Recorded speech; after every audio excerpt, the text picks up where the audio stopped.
Le laboratoire Sésame est une unité mixte de recherche avec deux tutelles, l'Université de Nantes et le CNRS, donc qui compte 60 permanents qui travaillent dans des domaines liés à la chimie moléculaire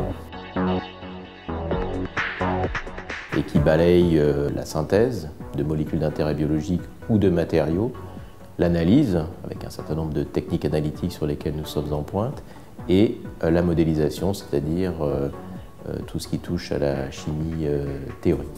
C'est simplement une partie du laboratoire Sésame, c'est-à-dire mon groupe, qui s'est impliqué dans le projet Algoroute, parce qu'on avait mené des travaux antérieurs avec l'IFSTAR sur l'analyse des fumées de bitume pour mesurer un petit peu à quoi étaient exposés les ouvriers de l'industrie routière.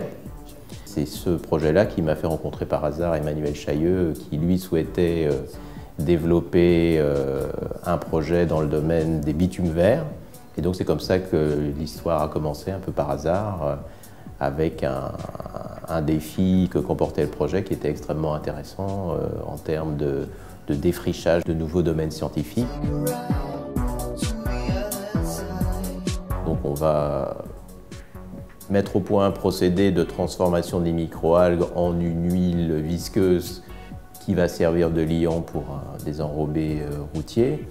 Et donc l'apport du Sésame, c'est d'analyser la composition chimique de ce résidu et de faire le lien entre sa composition chimique et les propriétés d'usage pour essayer de comprendre et aussi d'optimiser le procédé de transformation de façon à avoir les meilleures propriétés possibles pour ce liant. Les outils technologiques qu'on a utilisés au sein de Sésame pour analyser la composition chimique des huiles issues de microalgues sont des techniques analytiques, donc il y a la RMN, la chromatographie, principalement en phase gazeuse, et toutes les techniques spectroscopiques du type infrarouge, ultraviolet. La liquéfaction hydrothermale, elle nous permet de travailler avec une biomasse qui est riche en eau. Donc ça veut dire qu'on n'a pas besoin d'utiliser de solvants qui ne sont pas bons pour un processus, on va dire, un petit peu vert. Donc ça, c'est le premier avantage de la liquéfaction hydrothermale. Et cette liquéfaction hydrothermale, à une certaine température et à certaines pressions, elle va casser les molécules et les molécules vont se recombiner entre elles pour faire d'autres molécules qui vont avoir des propriétés plus hydrophobes. Un point original qu'on a trouvé tous ensemble, mais qu'on a contribué à mettre en évidence, c'est que dans l'huile visqueuse qui est obtenue par transformation des microalgues, en fait, il y a plusieurs types de constituants. Et on a montré qu'il y a vraiment un effet coopératif de ces constituants entre eux par rapport aux propriétés de liant. Et quand on les sépare les uns des autres et qu'on regarde leurs propriétés, les propriétés de liant sont vraiment faibles, alors qu'ensemble, elles sont intéressantes. Et ça, c'était quelque chose qui n'était pas obligatoirement attendu. C'est-à-dire que si vous n'aviez pas de ce solide, les propriétés physiques n'étaient pas intéressantes.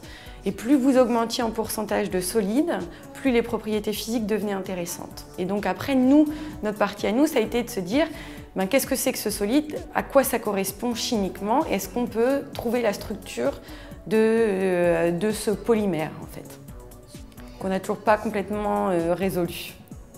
Ce polymère insoluble mis en suspension dans ces huiles du type acide gras, acquiert une viscosité et des propriétés rhéologiques adaptées à la mise en œuvre sous forme de liant routier. Ce que l'on voit actuellement, c'est que les produits qu'on arrive à fabriquer à partir de ces microalgues ont des caractéristiques de type bitume. Maintenant, il faut les mettre en œuvre sur des enrobés routiers. Il faut regarder si les propriétés mécaniques attendues sont là et surtout quelle est l'évolution du produit dans le temps. Les éléments préliminaires montrent que c'est une bonne piste.